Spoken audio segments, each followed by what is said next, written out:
esperanza de pronto encontrar a Jesús, de verlo llegando en gloria con ángeles santos de luz. Aquel que con fe esperamos es Dios quien nos da salvación, vendrá a rescatarnos del mundo y nos llevará a su mansión. La misericordia y la bondad, la fuerza y poder de su amor, la vida, la paz y la verdad, nos hacen cantar al Redentor. En Cristo podemos descansar, el único eterno Creador, es Padre de amor, nuestro amigo y Salvador.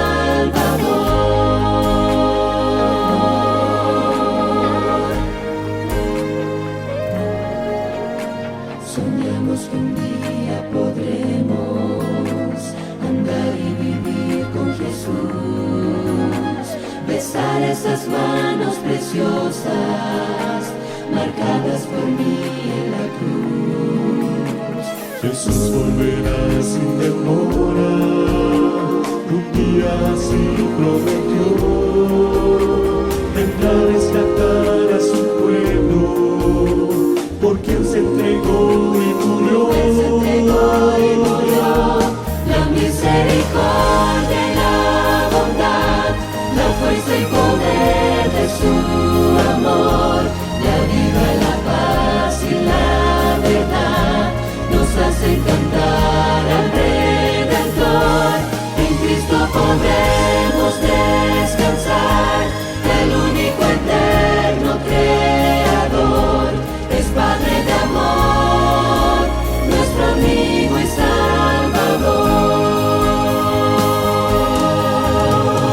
Dios queremos obtener tu amor, tu gloria y tu poder, la misericordia y la bondad, la fuerza y poder de su amor, la vida, la paz y la verdad, nos hacen cantar al Redentor. En Cristo podemos descansar, el único eterno Creador, es Padre de amor, nuestro amigo y Salvador. En Cristo podemos descansar, el único eterno Creador, es Padre de amor, nuestro amigo y Salvador. En Cristo podemos descansar, el único eterno Creador, es Padre de amor, nuestro amigo y Salvador.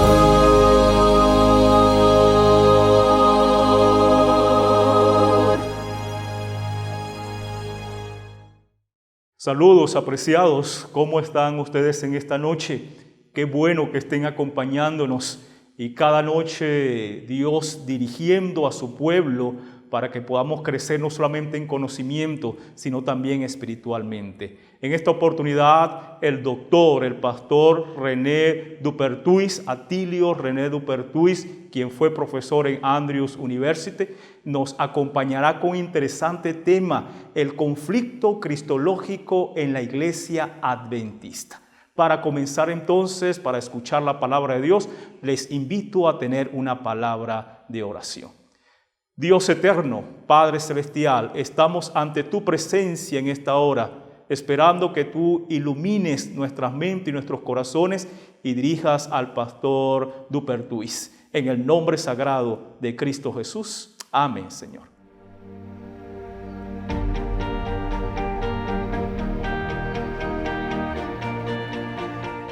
Una palabra de saludo muy afectuoso para mis hermanos en Venezuela, por este medio a la distancia. Me han pedido que hablara acerca de la humanidad del Señor Jesús. El estudio de Cristología siempre ha sido difícil y controversial. Los primeros 4 siglos de la historia de la Iglesia cristiana son conocidos como los siglos de las controversias cristológicas. Yo diría que es difícil este tema por 2 razones principalmente. En primer lugar, porque es un misterio. El apóstol Pablo dice que grande es el misterio de la piedad, Dios manifestado en la carne.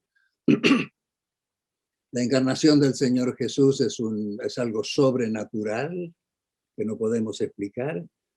Alguien lo dijo también, Jesús entró al mundo por una puerta que decía no hay entrada y salió por una puerta que decía no hay salida.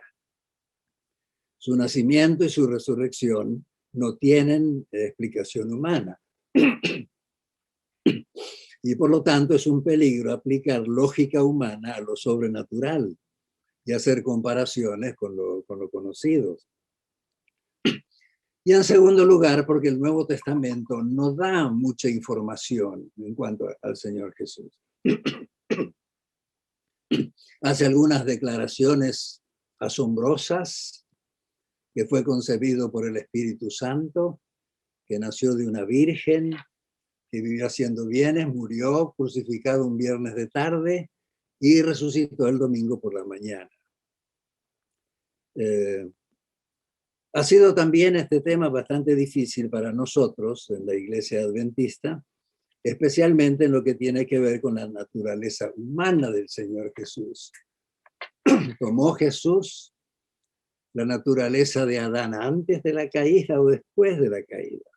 ¿Fue su naturaleza pura y santa o fue deteriorada como la nuestra? En el fondo, como veremos, es más bien un asunto de soteriología, más bien de cristología, porque depende cómo se entienda la naturaleza humana de Jesús, se presentan 2 énfasis algo diferentes. Esta preocupación sobre la naturaleza humana de Jesús no es un problema realmente en otras iglesias evangélicas, es algo básicamente nuestro.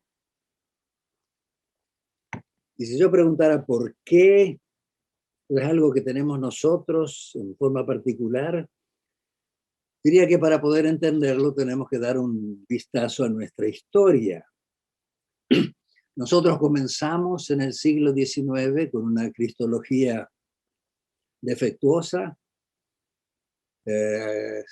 Ha pasado tanto tiempo ya que muy poco conocemos de la historia de nuestra iglesia. Y debemos recordar que la iglesia adventista comenzó con gente no adventista. Los pioneros venían de distintas confesiones religiosas, cada uno con su propio entender de las escrituras. Lo único que los unía era la inminente venida del Señor Jesús y el estudio de las profecías que lo comprobaban. Cuando pasó la fecha señalada y el Señor no vino, y comenzaron a predicar y a escribir, cada uno lo hacía con lo que había traído de sus propias iglesias, de donde venían. Algunos creían en la inmortalidad del alma y el infierno. Otros eran totalmente antitrinitarios. La mayoría creía que Jesús era un ser creado. Para algunos la obediencia era meritoria. Éramos salvados por la gracia y por la obediencia al mismo tiempo.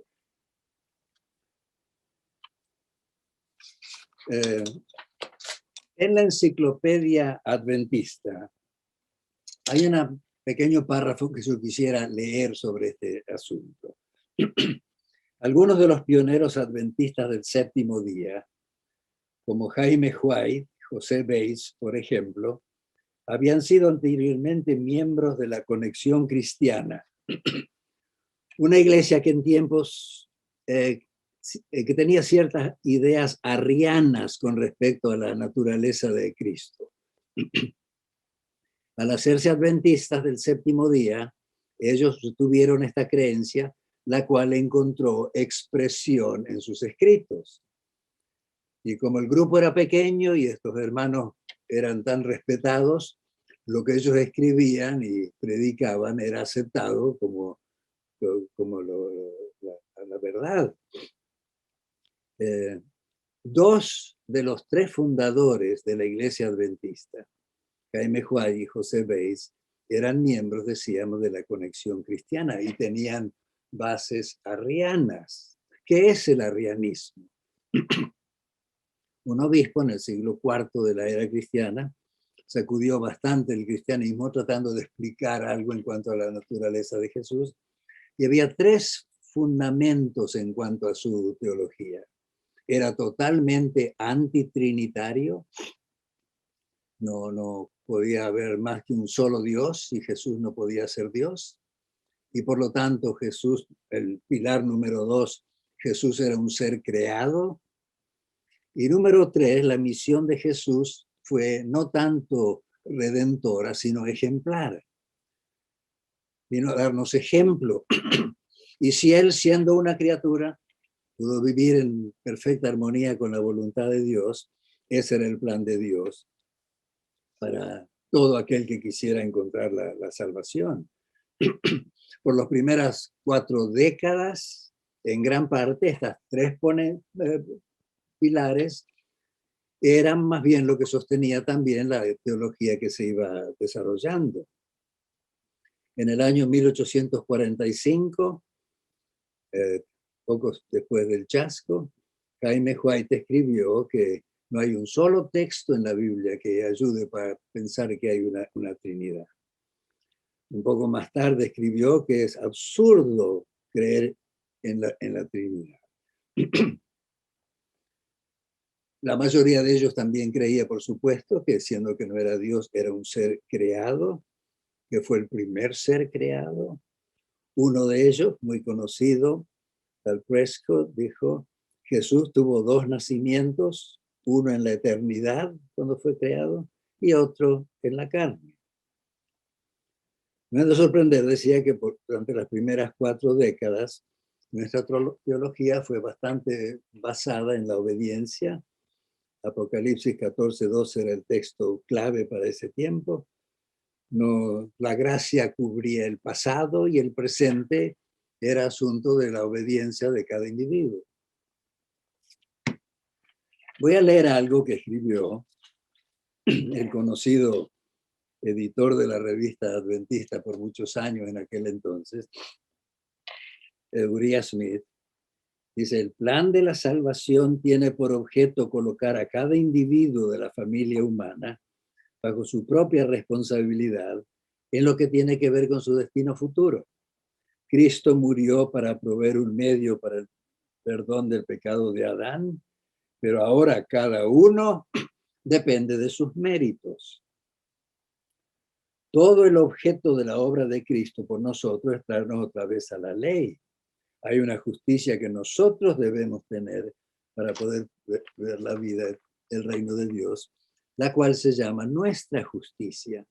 Y esta justicia se obtiene obedeciendo la ley de Dios.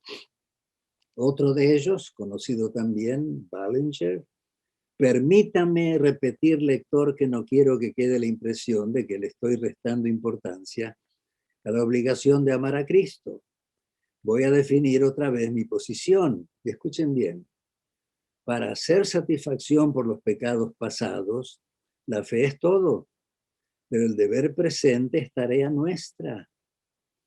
Entonces verás si no llega a la misma conclusión que Santiago, que el hombre es justificado por las obras y no solamente por la fe.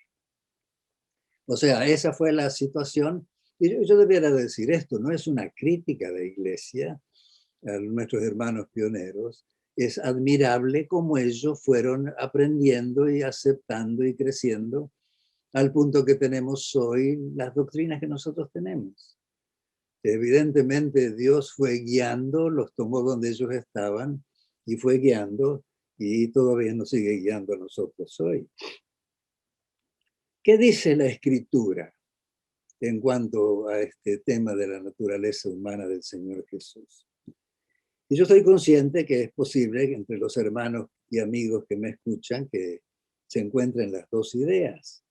Tal vez algunos nunca lo pensaron detalladamente. Y la Biblia, sin embargo, tiene cosas, me parece a mí, bastante claras para decir. No hay un texto probatorio en el sentido de que haya un texto que diga la naturaleza de Jesús fue así o fue de la otra manera.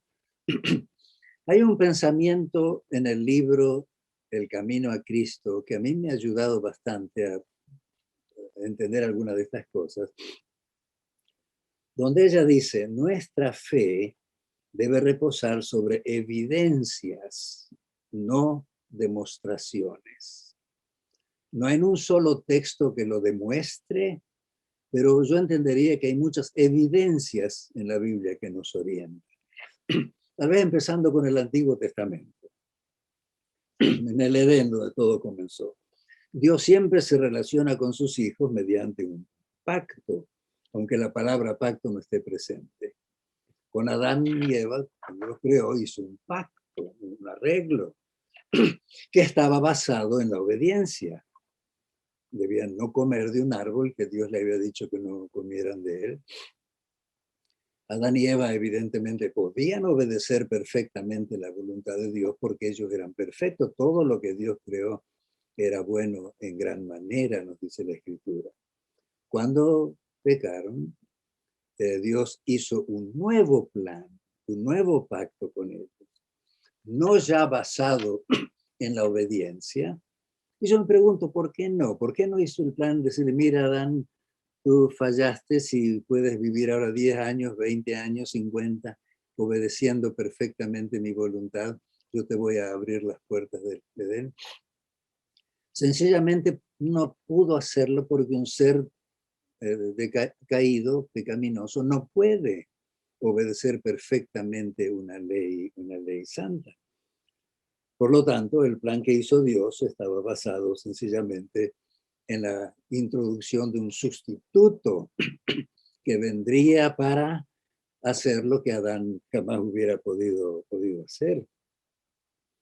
Dice el apóstol Pablo, así que como por la transgresión de uno vino la condenación a todos los hombres. Además de depravados, estábamos condenados. Evidentemente el Señor Jesús no fue afectado por el pecado como los demás descendientes de Adán. Él no nació separado de Dios, como nacemos nosotros. Él experimentó la separación de Dios al final, cuando el pecado nuestro fue cargado sobre él y él experimentó la separación del Padre. Y además, en la tipología, otra idea muy clara en el Antiguo Testamento es el Cordero que tuvieron que elegir para celebrar la Pascua al salir de Egipto. Y lo notable es que el Cordero debía ser sin defecto, sin mancha, porque tipificaba, apuntaba al Señor Jesús, que sería santo, inocente, sin mancha, apartado de los pecadores. Moisés era un tipo de Jesús. Él fue llamado por Dios para liberar al pueblo de la esclavitud egipcia y Jesús para liberar al pueblo de la esclavitud, a la humanidad toda de la esclavitud espiritual. Moisés era uno con los hermanos que fue a liberar, con una diferencia fundamental. Él no era esclavo, nunca lo fue.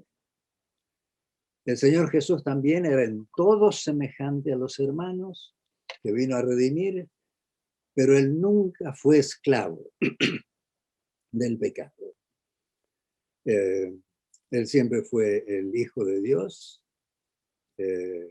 no necesitó redención, él vino a liberar a los que estaban en la esclavitud y él nunca experimentó la esclavitud.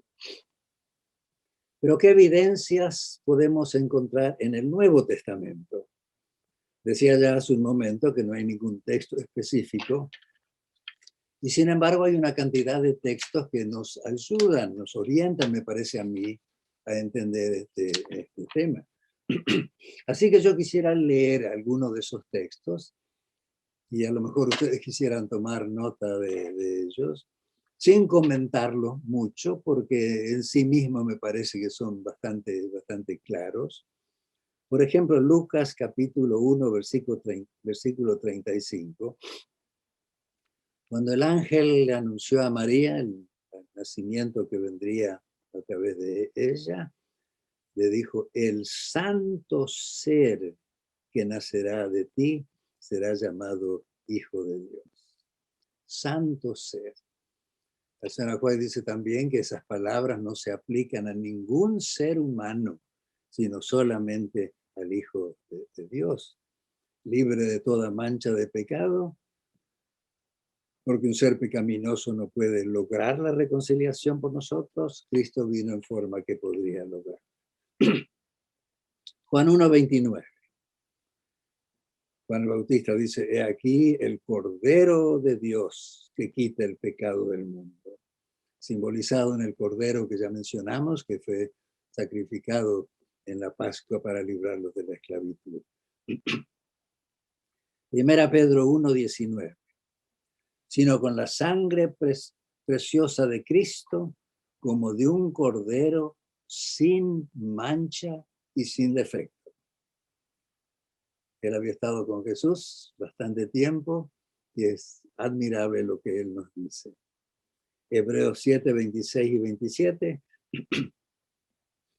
Porque tal sumo sacerdote nos convenía, santo, inocente, sin mancha, que no tiene necesidad cada día como aquellos sumos sacerdotes de ofrecer primero sacrificios por sus propios pecados y luego por los del pueblo.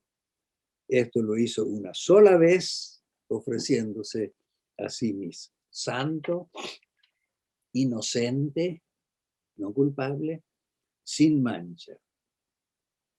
Hebreos 9:14. Jesús se ofreció así sin mancha a Dios. Primera Juan 3:5. Y sabemos que Él apareció para quitar nuestros pecados y no hay pecado en Él. No hay pecado en Él. Primera Corintios 5:21. Al que no conoció pecado, por nosotros lo hizo pecado, para que nosotros fuésemos hechos justicia de Dios en Él. ¿Cómo fue hecho pecado? Por imputación, cuando nuestros pecados fueron puestos sobre su alma inocente, pero Él no conoció pecado. Hay un texto que a veces causa un poco de problema, donde dice que Jesús fue en todo semejante a sus hermanos. Sin embargo, si recordamos que la palabra semejante no significa igual. Hay una palabra en el idioma griego que quiere decir igual. Y yo voy a leer un texto que parece a mí sumamente revelador en Filipenses capítulo 2, comenzando con el versículo 5, un versículo muy conocido. Haya pues en vosotros este sentir que hubo también en Cristo Jesús, el cual siendo en forma de Dios, no estimó el ser igual a Dios como cosa que aferrarse. Dice el apóstol que era igual a Dios. Sigue diciendo, sin embargo, se despojó a sí mismo, tomando forma de siervo, hecho semejante a los hombres. Era igual a Dios, pero semejante a los hombres. Y por supuesto hay muchas diferencias entre Jesús y nosotros. Nuestras enseñanzas son bíblicas, pero también queremos tomar en cuenta lo que escribió Elena White sobre este tema. Es interesante cuando leemos que en el año 1844 un tal predicador anglicano de apellido Melville publicó un libro de sermones. Uno de los sermones se titulaba La humillación del hombre Cristo Jesús. Y en ese sermón, Melville afirma que Adán fue creado perfecto y que el pecado le afectó esencialmente en dos maneras, las que él llamó debilidades inocentes y depravación moral. Entonces Melville se pregunta, si el pecado de Adán afectó de alguna manera al Señor Jesús, de paso, debilidades inocentes, por ellas él quería decir cansarse, tener hambre, fatigarse, aún la muerte, ¿verdad? Es consecuencia del pecado, pero no es pecado morir. Y depravación moral, por supuesto, sí, la depravación. Entonces decía que Melville se pregunta si el pecado de Adán afectó de alguna manera a Jesús, siendo que Jesús no era un descendiente común de Adán. El pecado no le afectó a él de la misma manera que afecta a los descendientes de Adán. Y entonces él dice, ¿qué en cuanto a las debilidades inocentes? Sí, él fue afectado por las debilidades inocentes que trajo su humanidad, el cansancio, el tener hambre y necesitar refrigerio, pero no en cuanto a la depravación moral. El pecado en él no hubo pecado, pero sí debilidades inocentes. Como dijo alguien muy bien, Jesús fue afectado por el pecado, pero no infectado espiritualmente. Voy a leer un parrafito de lo que escribió este pastor Melville. Pero si bien Jesús tomó la humanidad con sus debilidades inocentes, no las tomó con las propensiones pecaminosas. Aquí se interpuso la deidad. El Espíritu Santo cubrió a la Virgen con su sombra, permitiendo que de ella se derivara debilidad, prohibió la maldad. Y así causó que fuese generada una humanidad sufriente y capaz de sentir tristeza, pero a pesar de ello, sin mancha ni contaminación. Una humanidad con lágrimas, pero sin mácula, accesible a la angustia, pero no dispuesta a ofender, aliada en forma estrictísima con la miseria producida, pero infinitamente separada de la causa productora. Es interesante que Elena White tenía una copia de este libro, que está en Washington. Y los que lo han leído dicen que ese sermón que acabamos de mencionar está bien subrayado en su libro y que lo usó bastante extensamente para algunos de sus escritos. Parece que ella estaba en armonía con lo que decía este autor. Y yo quisiera leer ahora, teniendo esto en mente, lo que acabamos de leer, que fue afectado por las debilidades inocentes, pero no por la depravación moral. Algunas cosas que ella escribió sobre este tema. Elena White tenía, decíamos, una copia y escribió: al tomar sobre sí la naturaleza humana en su condición caída, Cristo no participó de lo más mínimo en su pecado. Y ahora noten, estuvo sometido a las debilidades y flaquezas por las cuales está rodeado el hombre, pero sin pecado. No debiéramos albergar dudas en cuanto a la perfecta impecabilidad de Cristo. ¿Notaron? Rodeados por las mismas debilidades, flaquezas, pero sin pecado. En otro lugar dice, por causa nuestra dejó de lado la túnica real, descendió del trono del cielo y condescendió a vivir su divinidad a unir su divinidad con humanidad. Y llegó a ser uno con nosotros, excepto en pecado. En todo semejante, pero él no fue esclavo, pero sin pecado. Jesús era un poderoso intercesor no poseyendo las pasiones de nuestra propia naturaleza humana, pero rodeado de las mismas debilidades y flaquezas. Él nació sin una mancha de pecado, pero vino al mundo de una manera de la familia humana. En otras palabras, cuando preguntamos si Jesús tuvo la naturaleza de Adán antes de la caída o después de la caída, los términos más técnicos son prelapsaria, antes del lapso, antes de la caída, o poslapsaria, después. Debiéramos contestar que ninguna de las dos exactamente.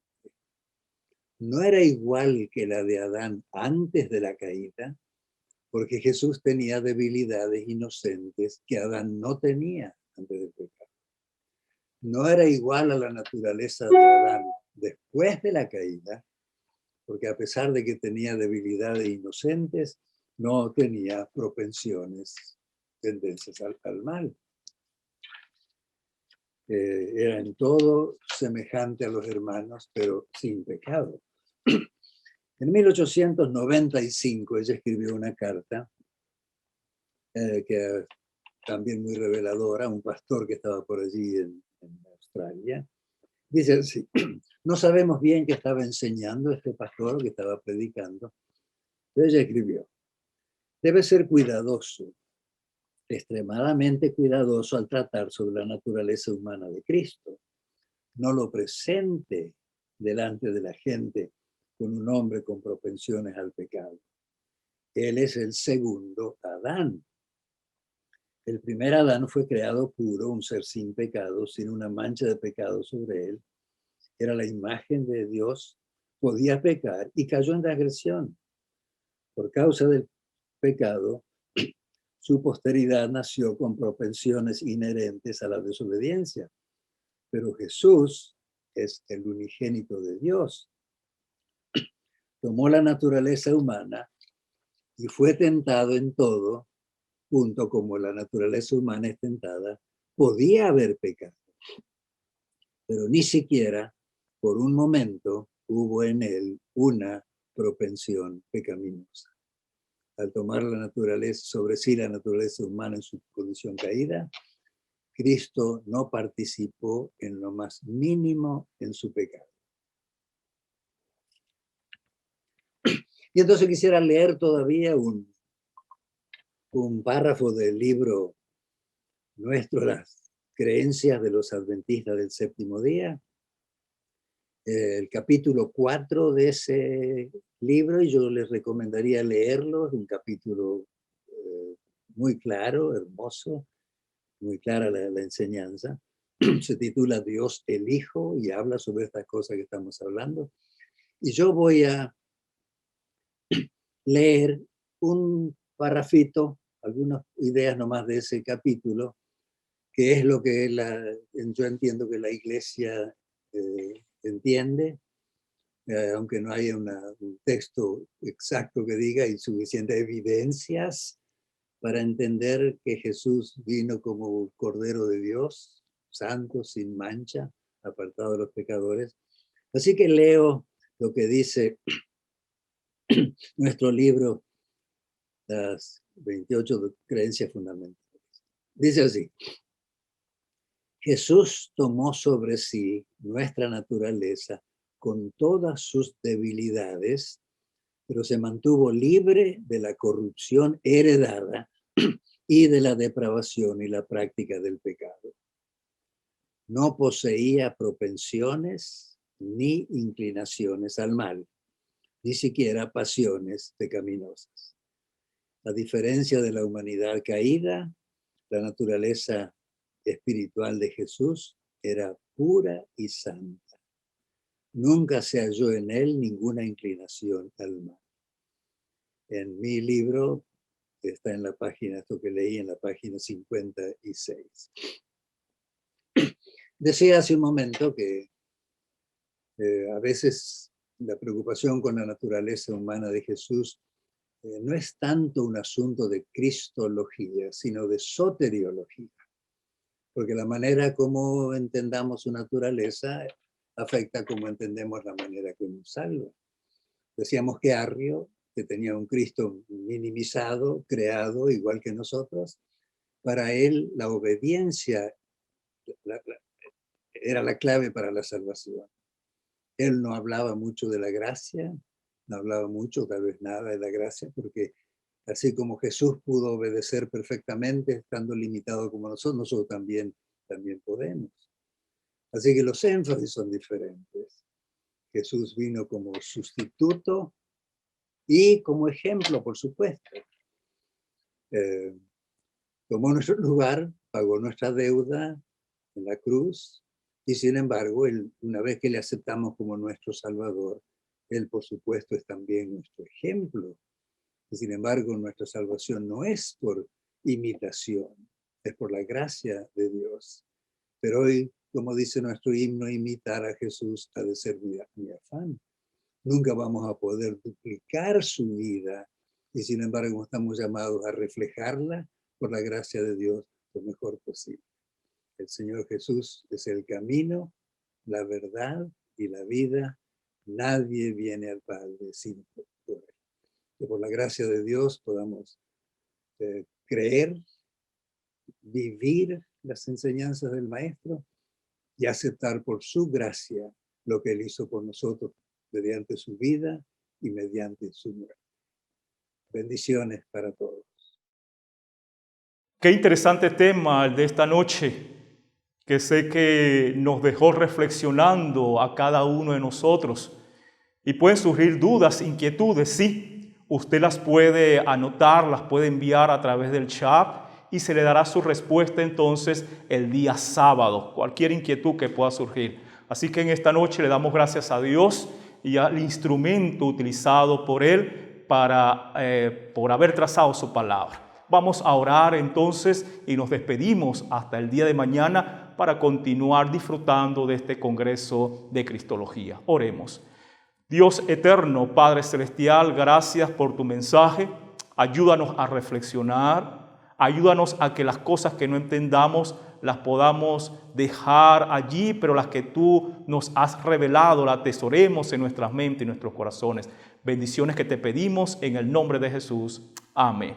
Que tengan una feliz noche, un buen descanso. Nos vemos mañana. Que Dios les bendiga.